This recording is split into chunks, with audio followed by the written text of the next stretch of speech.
Muito boa noite a todos vocês, nesse momento, nossos amigos e nossos irmãos da fé da nossa congregação Cristo Redentor do Rio de Janeiro, em Copacabana. Obrigado pela oportunidade de estar aqui conosco, o privilégio de tê-los conosco, aqueles que estão assistindo nesse momento e também aqueles que posteriormente assistirão a esse vídeo, à medida que ele está gravado. É sempre bom estarmos reunidos em nome de Deus. Antes de mais nada, queria pedir a vocês uma coisa que nós vamos precisar. Aqueles que têm o seu inário luterano em casa e que esteja à mão, que possam trazê-lo, porque nós vamos cantar duas músicas. Vocês vão me ajudar na medida em que nós cantaremos duas músicas do inário luterano. Terá já para vocês saberem o número 437, Descansa, ó alma, e posteriormente, mais ao final, o 502, Finda-se este dia. Obrigado então mais uma vez, digo isso, e nesse momento então vamos nos dirigir a Deus em oração. Senhor nosso Deus, querido Pai amado, muito obrigado pela oportunidade que temos de conhecer a Tua Palavra e, através dela, conhecer a salvação que nos ofereceste e que culminou com a ressurreição de Jesus Cristo no último domingo, no dia da Páscoa, e em que Ele antes, ao ser crucificado, disse: está consumado, no momento em que Ele completou a sua obra para oferecer-nos como a salvação para todos nós, aqueles que cremos em Jesus Cristo, nosso único e suficiente Salvador. Obrigado, Senhor, por essa oportunidade, por esta noite, e que possamos aqui, durante um tempo, meditar em Tua Palavra para cada vez mais e mais conhecê-la, cada mais consolidar a nossa fé no nosso Salvador, Jesus Cristo. Isso pedimos sempre. Amém.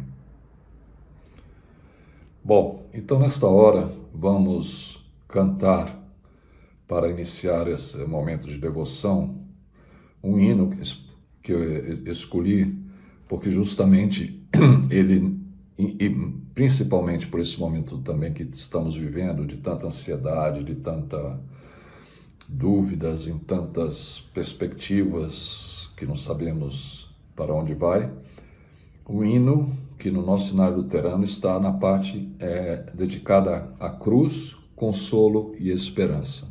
Há muita cruz nas nossas vidas, mas fundamentalmente é importante falarmos da esperança. Então, cantemos juntos. Vocês me acompanhem, me ajudem, cantando esse hino 437, Descansa, ó alma. Descansa, o Pai te guardará, paciente leva sem queixar-te a cruz, pois teu Senhor de tudo cuidará. Mudará o teu fiel Jesus, prossegue, amigo celestial, protegerá teus passos no espinhal.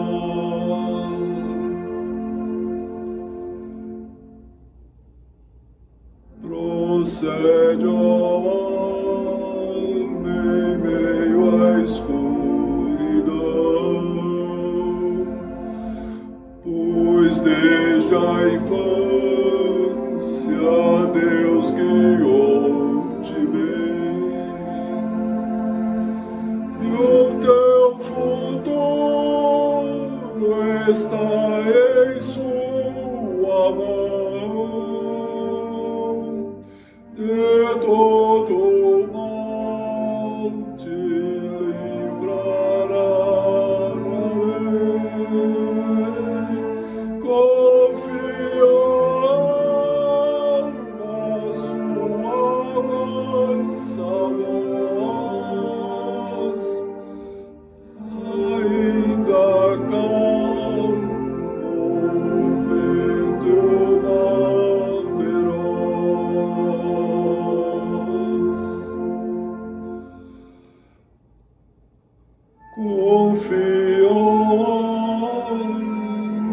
soará o clarim,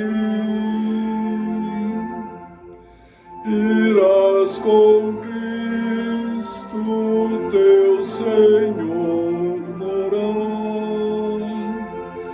sem dor nem mágoas gozarás, enfim,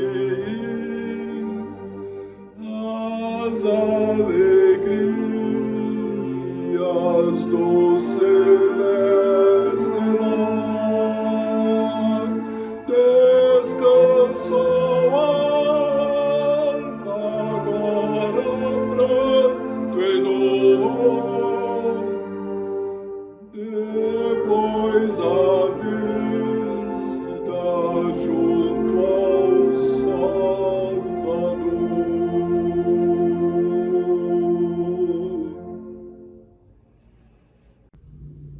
Pois é, que hino inspirador.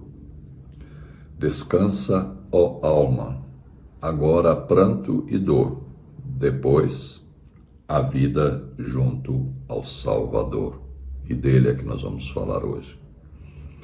Nós estamos muito felizes com os projetos de leitura da nossa congregação. Há muito tempo nós vimos discutindo isso, como estruturar, como organizar esse processo, não é? De aprendizado, fundamentalmente, de todos nós, meu e de todos os demais. E acertamos o passo. No ano anterior, antes da pandemia, já tínhamos, durante muito tempo, não é? A realização da nossa escola bíblica lá na igreja, com café da manhã, e ali nós discorríamos um bom tempo sob a direção do nosso coordenador de ensino, Mateus Schumacher, sobre estudo bíblico, em que compartilhamos ali a palavra de Deus. E no ano passado já nós iniciamos com esse projeto da história, aquele livro em que nos serviu de base para estudarmos ou lermos sobre a Bíblia, e depois já sobre a espiritualidade da cruz, também foi algo bastante importante para nós. Bom, neste ano já tivemos o período da Quaresma todo, né? Preparação para a Semana Santa, com a leitura dos versículos bíblicos, acompanhado das manifestações dos pais da igreja. Hoje, combinei com o pastor Tardelli de falar sobre o nosso atual plano de leituras bíblicas, a leitura integral do Evangelho de Marcos. É uma oportunidade única, ímpar, de nós pegarmos o Evangelho e dia após dia lermos poucos versículos, poucos temas, para ali nós absorvermos e pensarmos naquilo que o pastor nos provoca, o que aquilo tem para mim, o que aquilo traz, o que aquilo eu posso e devo meditar sobre aquilo e aplicar na minha vida. Não vou me antecipar, mas temos já programado com muito carinho novos planos de leitura até o final do ano. Inclusive tem um muito especial, muito ansiado pelo nosso coordenador Mateus, em que eu não vou dizer nada agora, mas que certamente será muito bom. E os nossos estudos não param por aí, trazendo um pouco esse assunto para nós, homens, né? O nosso grupo de homens está utilizando um texto base para suas conversas, última sexta-feira do mês, não é? O livro Ser Homem, do pastor Fabrini Viguier. Já iniciamos essa leitura e ali sobre isso nós conversamos sobre os temas ali tratados. Muito bem, então vamos. Quem foi Marcos? Marcos, mais conhecido também como João Marcos. Ele não era um dos 12 apóstolos. Ele e Lucas não foram discípulos diretos de Jesus. Ele era um primo de Barnabé. E ele era filho de uma certa Maria. Na casa dela haviam reuniões dos discípulos. E em Atos 12, naquele evento em que Pedro estava preso, saiu e foi acompanhado por um anjo, Ele ali em Atos é citado, ao se dar conta disso, que ele tinha sido acompanhado por um anjo, Pedro resolveu ir à casa de Maria, mãe de João, também chamado de Marcos, onde muitas pessoas estavam congregadas e oravam. Vejam só, não era qualquer lugar, né? Pedro foi logo para um lugar seguro, em que ele se sentia bem, na casa dessa Maria, mãe de João Marcos, possivelmente o evangelista. Quantas Marias temos na Bíblia, não é? Eu não sei se essa não é aquelas três ali, ou se é uma das outras Marias, né? Mas enfim, a força das mulheres na vida de Jesus e dos cristãos foi muito relevante. A antiga tradição cristã diz que o livro de Marcos foi escrito, o Evangelho de Marcos foi escrito por este Marcos. Porque a maior parte do tempo, o Marcos foi um companheiro de Pedro e escreveu a história de Jesus como ouviu desse apóstolo. Ele também foi companheiro de Paulo em algumas viagens. Papias, que era o discípulo de João, ele escreveu. Marcos, vindo a ser intérprete de Pedro, escreveu acuradamente tudo o que se lembrava das palavras e os feitos de Jesus. Na minha imaginação, eu fico imaginando que, sob a orientação do Espírito Santo, Pedro, com a sua maneira de ser, com sua forma impetuosa, com seus rompantes, ele teria dito a Marcos: Marcos, escreve esse evangelho e eu vou te contar o que aconteceu. Porque Pedro é um dos maiores, ou diria, um dos maiores testemunhas da vida de Jesus, a vida pública de Jesus, não é? Ele foi o primeiro discípulo que Jesus chamou, Simão Pedro. Sempre foi um dos primeiros a responder os questionamentos de Jesus, ele estava sempre lá para sair na frente e responder.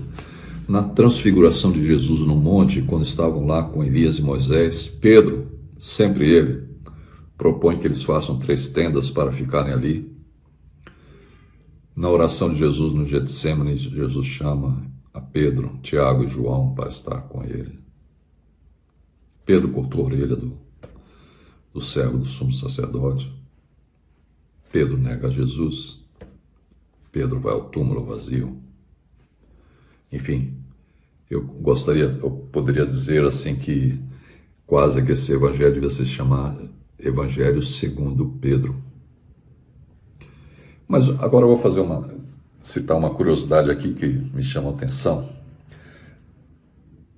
Marcos esteve com Jesus. Em Marcos 14:51 tem uma coisa interessantíssima, porque vejam só, é um momento dramático. Jesus está sendo preso. Logo em seguida, Jesus está perante o Sinédrio. E nesse meio tempo, existe aqui apenas um versículo em que diz assim: Jesus seguido por um jovem. Seguia-o um jovem, coberto unicamente com lençol, e lançaram-lhe a mão. Mas ele, largando o lençol, fugiu desnudo. Você veja, ontem estão falando de Jesus preso, Jesus perante o Sinédrio, e nesse meio tempo fala unicamente isso, desse jovem que foi preso, saiu correndo, desnudo. A impressão que me dá, e é bonito isso, né, é que quem escreveu o Evangelho de Marcos, né, naquele momento que diz assim: eu estive lá. É só uma curiosidade, talvez um pouco de carinho com esse evangelista. O Evangelho de Marcos possui 16 capítulos e 102 eventos, ou temas. É o menor dos evangelhos e vamos percorrê-lo ao longo desses próximos 50 dias, a começar da Páscoa, até o domingo 23 de maio, que é o domingo do Pentecostes, quando teremos a oportunidade, nesse período, de ler, meditar, compreender e aplicar em nossas vidas, como a Lectio Divina, não é? A mensagem do Evangelho de Marcos em sua integralidade. É um privilégio a gente poder fazer isso com calma durante 50 dias. Mas eu não quero agora me ater a quem foi Marcos, mas sim no seu evangelho. Tudo isso que eu falei são curiosidades que também nos ajudam a conhecer o ambiente da época. O esboço mais simples de Marcos tem duas partes. Ele pega o ministério público de Jesus, praticamente até o capítulo 10, veja, eles são 16 até o 10, praticamente ele trata disso.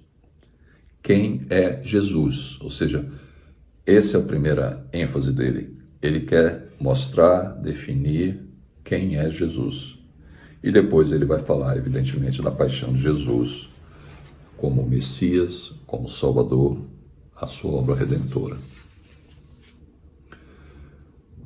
O Evangelho de Marcos, isso nos atinge, é o Evangelho de ação. A ênfase especial de Marcos é sobre o poder sobre-humano de Jesus a demonstrar a sua deidade por seus milagres. Omite o Sermão do Monte e a maioria dos longos discursos de Jesus. Narra o que Jesus fez de preferência ao que disse. Mas atenção, isso é importante. As ações de Jesus não estão de forma alguma isolada ou desvinculada de suas palavras. A palavra é um instrumento de Jesus, também em suas ações. Ele fala e as coisas acontecem. E Marcos, repetidas vezes, enfatiza a centralidade da palavra no ministério de Jesus e o efeito da autoridade sobre os homens. Portanto, quem é Jesus? Jesus já tinha 30 anos, não há relatos bíblicos sobre antes, nos últimos 18 anos, entre aquela 12 anos quando ele esteve lá no templo, ele certamente estava ajudando seu pai na sua profissão de carpinteiro, ajudando a sua mãe nos afazeres domésticos, mas sem dúvida nenhuma, nesse período, até os seus 30 anos, Jesus orava, Jesus falava com seu pai e certamente refletia, estudava sobre as profecias, sobre os livros do Antigo Testamento. E vejam só, Jesus chegou aos 30 anos para a sua vida pública e em apenas 3 anos ele apareceu e realizou todo o seu projeto para a nossa salvação. Vejam só, depois nós vamos voltar a isso. Apenas 3 anos. Então, por essa visão, querendo demonstrar o pouco tempo, o tempo concentrado que ele tinha, é que Marcos, assim como João, vai direto ao ponto, straight to the point. Ele, talvez, na minha imaginação, Pedro tenha sugerido a ele a vida de Jesus desde a anunciação, nascimento, no templo com os doutores da lei aos 12 anos. Deixa que o Mateus ou o Lucas discorram sobre isso. Não perca tempo com isso, Marcos. Vamos direto ao ponto. E aí chegamos a olhar e a refletir até sobre o que já lemos nesses dias, não é? É muito bonito isso, pois quando lemos no domingo de Páscoa, né, a primeira frase que temos no Evangelho de Marcos, ele fala: princípio do Evangelho de Jesus Cristo, Filho de Deus. Olha só, ele vai logo nisso. Em que sentido eu quero colocar esse aspecto? Marcos descreve o relacionamento único de Deus com Jesus. Deus Pai com Jesus, o qual revela o Pai, ele revela o Pai celeste ao mundo e possui autoridade dele, do Pai para ele. Este tema apresenta-se repetidas vezes quando Jesus é intitulado o Filho de Deus, uma ênfase de Marcos. Marcos vai dar muita ênfase a isso. E vejam, no capítulo 1, que li agora, princípio do Evangelho de Jesus Cristo, Filho de Deus. Ponto. Depois, 1:11. Então foi ouvida uma voz do céu: Tu és meu filho amado, em ti me comprazo no seu batismo. Depois, quando ele já estava ali tendo que confrontar espíritos imundos, em que os espíritos, quando o viam, procuravam se distanciar dele e exclamavam: Tu és o Filho de Deus. Em 5:7, capítulo 5, versículo 7, no endemoniado Gerazeno, nós vamos ver mais adiante nas leituras, mas eu estou aqui querendo consolidar esse aspecto do Filho de Deus, em que esse endemoniado Gerazeno diz: Que tenho eu contigo, Jesus, Filho do Deus Altíssimo? É um testemunho do endemoniado. Na transfiguração, quando Deus diz do céu: Este é o meu Filho amado, a ele ouvi. Depois, em 14:61, quando o sumo sacerdote pergunta a Jesus: És tu o Cristo, o Filho do Deus bendito? Mas o mais bonito disso tudo, dessa ênfase de Filho de Deus, eu encontro, e para mim isso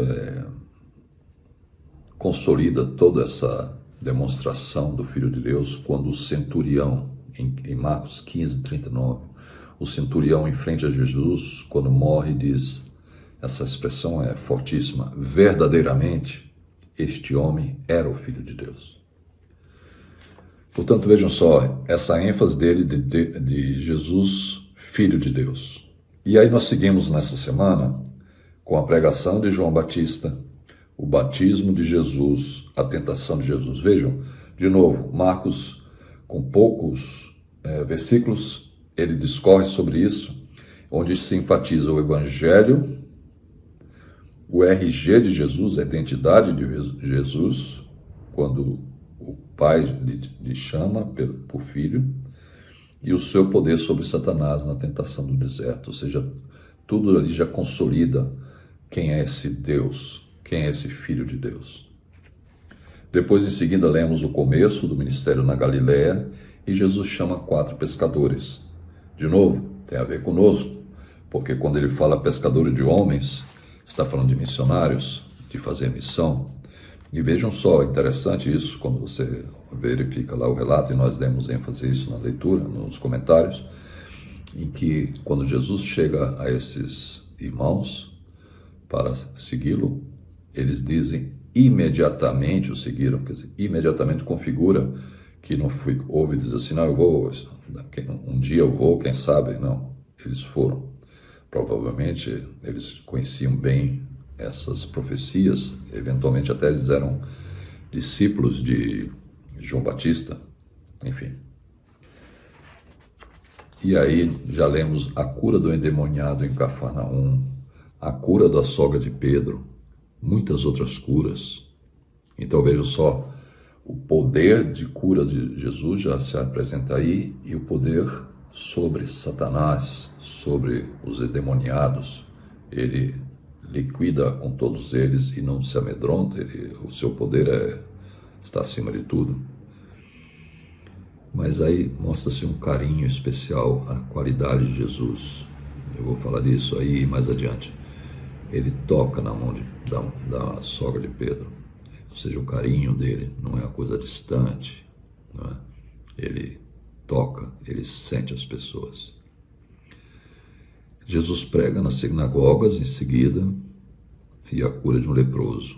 Vejam só, os discípulos estavam procurando ele estava descansando e não achavam onde estava. Ele se levantou cedo e disse assim: temos que ir, porque eu vou pregar, para isso que eu vim. E com a cura do leproso, de novo a propagação de todos os seus feitos por toda aquela região da Galiléia. E lemos no dia de hoje a cura de um paralítico em Cafarnaum. E aí, novamente, se nós formos no detalhe que eu nunca tinha visto, agora ao ler e olhar e meditar, ele, primeiro ali, ao descrever, a gente lê muito rápido, a gente acha, importante aqui é a cura do paralítico, mas veja, enquanto eles não estavam conseguindo que o paralítico chegasse perto de Jesus, ele estava ali anunciando-lhes a palavra. Ele não estava curando, ele estava com aquele grupo ali todo reunido, anunciando-lhes a palavra.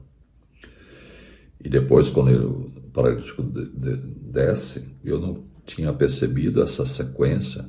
Em primeiro lugar, ele perdoa ao paralítico. E aí os escribas se escandalizam, perguntam, mas quem é a blasfêmia? Só Deus pode perdoar pecados? E aí Jesus adverte e diz assim, o que é mais fácil? Perdoar pecados ou curar? Evidentemente depois ele cura o paralítico. Enfim, todos esses em apenas 4, 5 dias, começamos no dia 4, 5, 6, 7 e já temos tudo isso acontecendo. Vejam, o objetivo de Marcos é configurar esse homem, quem era ele, o que ele fazia e o que ele dizia. Vejam só, mais da metade, ou 2/3 do Evangelho de Marcos, ele vai fazer isso, demonstrando o poder.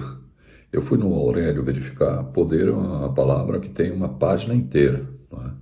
Mas aqui eu quero buscar de que esse poder de Jesus Cristo é um poder que suplanta todas essas características ou adjetivos que se possa dar. É um poder que não é um poder de força, né? É um poder de um Deus, de curar, de expulsar demônios, de realizar milagres, de multiplicar pães e peixes. 2 vezes é relatado aqui. Acalma a tempestade, anda sobre as águas, ou seja, todos são os feitos, são as ações que configuram esse início do Evangelho de Marcos, e vai ser sempre assim. Mas não podemos esquecer que, não obstante isso, ele está permanentemente, imagina nas caminhadas que eles faziam, que eram quilômetros a pé, o discipulado que ele fazia junto aos seus discípulos.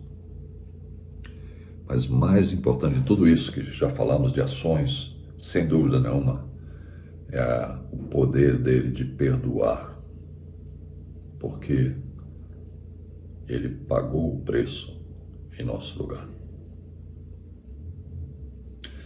Mas o que eu queria enfatizar aqui a vocês, mostrando essa objetividade do Evangelho de Marcos, é que ele mostra que Jesus não tinha tempo a perder. Ele estava num esforço concentrado, como dizemos, né? E o que isso tem a dizer para nós, né? Também nós não temos tempo a perder. Como Jesus disse logo no início do Marcos, o tempo está cumprido, o reino de Deus está próximo. Então, nós devemos ter uma inquietação santa, uma vontade de estar, atuar, agir, como Marcos enfatiza em relação a Jesus de ação. E quando nós decidimos criar essa congregação na zona sul do Rio de Janeiro, nós saímos da zona de conforto e dissemos, vamos fazer missão ao povo da zona sul do Rio, que também precisa e muito ouvir o Evangelho de Jesus Cristo. Por isso, meu irmão, nossos irmãos, por isso nós estamos aqui, neste aprendizado e discipulado junto ao nosso pastor.